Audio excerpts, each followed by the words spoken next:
up my nose, out my ears went the water. And then we just laughed our asses off, like for hours. So that was the best takeaway, just releasing that fun energy. I've never met any of these people other than through the virtual platforms, but this whole weekend has felt as if I've been a part of a reunion. But the other part is that I also know that I'm not alone. If there was like one moment I was to say, it would be when we went into the ocean. And in my head, I'm thinking, Sean says, wave, duck, right? Wave, under, okay. It was like, we're all flying everywhere. And the best part is, like, I have like all these new brothers and sisters. I mean, I don't normally drink coffee, but TTP called me for coffee every morning.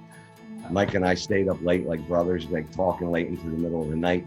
I've had so many conversations with everybody in front of me. Something that's been missing in my life was the fun of magic and really just laughing and enjoying things. And we were crying, laughing in that twisted world. Being between Frank and Brian, I thought I was gonna die from laughter. I couldn't even, this isn't just for people who are starting out their companies. I'm taking this somewhere else. This is for people who are also very successful and are growing. I mean, I was so excited to win in Duke basketball, which is probably like a cheap $2 Chinese-made Duke basketball. But it had the logo on there. It was so cool. And I took a picture of myself and I sent it to my son.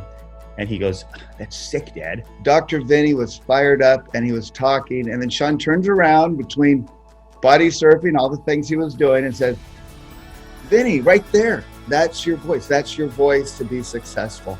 And then we go on and surf some more and body surf. And that was just how natural it was. So I just loved that whole moment, seeing that was so natural. I want to pick the flow between being present to what made you, Sean, in your life here, your childhood, sharing your family's history with us and how it built you with the love and the grit when we were all around two huge bonfires and we burn our fears into the fire. And it's a symbol, but it was really so powerful because we share different fears, fear of failure, fear of rejection. The one thing that I found that's sabotaging me is when I delete whatever my process is, whatever I decide, this is what I'm going to stay consistent to.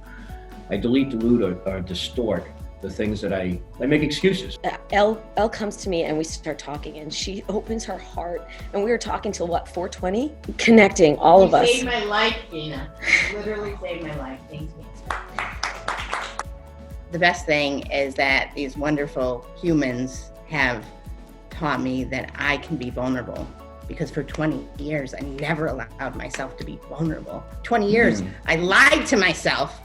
And I'm more powerful and stronger, and I cannot wait to get started because I am at cause. My challenge and my journey is going from head to heart and really just being present with people, loving people. And you've demonstrated that beyond what I could have expected this weekend and everybody in this room. My wife's from Jersey, so she's a true Jersey girl. And on Saturday or Sunday night, I sent her a picture of everywhere on the ocean. She was like, "What kind of cult shit are you doing right now?" She was like, "What is that?" And I'm like, "Don't worry, it's all good." But then she sent me a message afterwards and she said, "Tell Sean." I said, "Thank you." It was everything being here with you guys. I'm walking on the bus. Fernando is there walking with me, and Sean is waiting and he's greeting everybody as they get on the bus. And Sean, you know, as he sees me walking up and he could feel the energy and everything, he looks and I guess you knew something in my head and my uncertainty and my fear. He's like, "Adam, how are you?" And I go, "Oh, good." And I gave like, and Fernando breaks into hysterics because he knows what that good means. When Sean said to go to the ocean, I was like, wow, this is definitely freaking Skatoma. And I said, I'm gonna do it. I'm gonna do it. I'm gonna do it. I'm gonna do it. Do it or die. Do it or die. And just kept going and went completely under. The water actually felt really good. Most fun moment was obviously surfing. You know, just being able to be together and do things with each other, I think is one thing that I've missed. Obviously, with everything that's happened in my life, I feel like we're a family. I had one that just emotionally completely tripped me. From what I understand, Martha got knocked down and it scared her. So we went back on shore, we waited for a few minutes, she recovered and went back into the water, and this time all four of us went underwater.